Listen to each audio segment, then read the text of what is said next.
बहुत समय पहले की बात है। किसी गांव में राजा नाम का एक लड़का रहता था।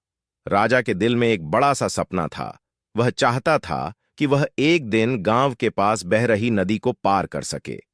यह सपना छोटा था, लेकिन रमेश के लिए यह बहुत महत्वपूर्ण था।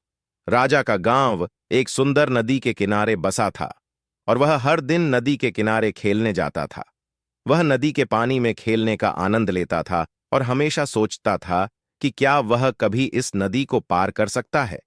लेकिन नदी को पार करना बड़ा मुश्किल काम था।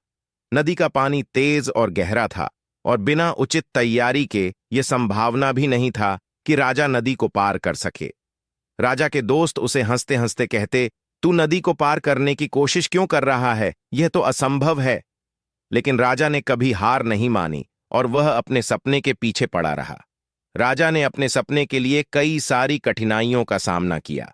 वह रोज नदी के किनारे जाता और पानी में थोड़ा समय बिताता।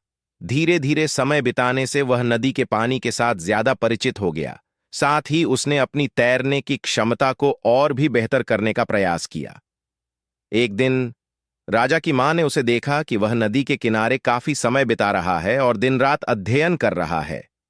मां ने उससे पूछा, राजा, तुम इतनी मेहनत क्यों कर रहे हो? क्या तुम्हारा कुछ बड़ा करने का सपना है? रिंकू ने खुशी खुशी अपने सपने के बारे में बताया। मां, मैं चाहता हूं कि मैं नदी को पार कर सकूं।